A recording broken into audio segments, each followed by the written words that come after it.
Today I'll be talking about a rationale for Fight Against TB. It's a program to enhance the health of the young Alaskan community. So I found some information at the 2014 Alaska Dashboard, Key Issues Impacting Domestic Violence and Sexual Assault.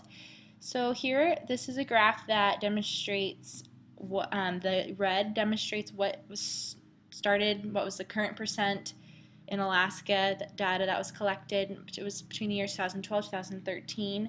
And currently is the one in the yellow, that's for 2014, and the gray is the percentage change over the years. So for the adults exposed there on the bottom, that's showing that 19.1% of adults are exposed to violence, and that was for the starting Alaska data. And currently today, there's 22.1%, so there's a percent change of 15.7%. The next one, for 3-year-olds exposed, that's demonstrating that 4.0% of children that are 3 witness physical abuse in violence, and that's starting for the Alaska data. And currently today, it's 4.8%, so there's a change of 20%.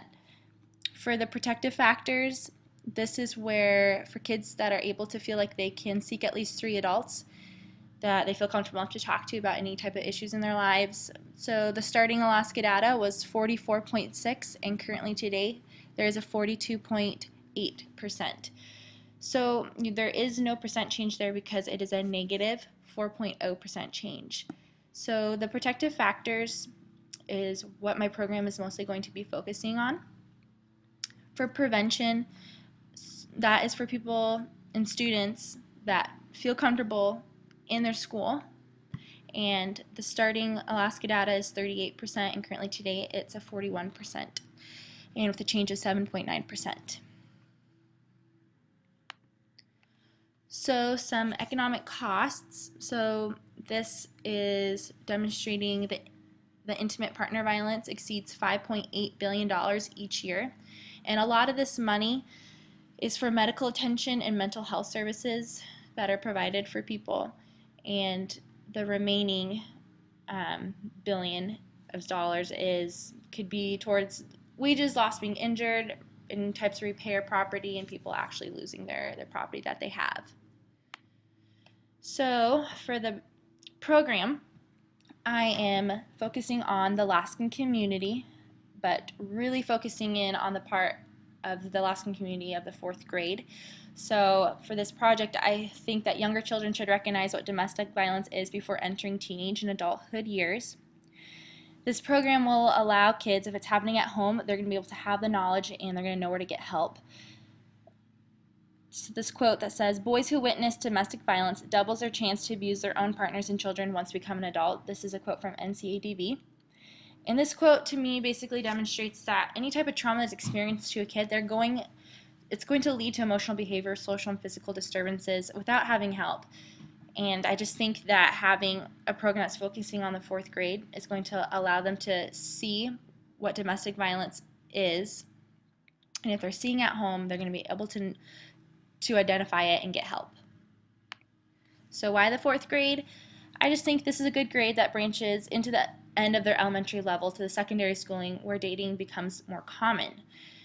This is a grade that is kind of a gateway into becoming a mature little adult. 5th and 6th grade in the Anchorage School District focuses on the human body, sexual reproduction, and I think 4th grade is a good bridge into learning more detail into 5th and 6th grade about the human body. So in 4th grade they learn more about relationships, learn about what a healthy, strong relationship should look like, and if it is happening at home, what they can do to get help and what they can do to prevent it in their future lives, and if it's happening to them, how to reverse the reaction and the cycle. This program is going to give a helpline. If they ever needed help, we would always be there to help them ever if needed.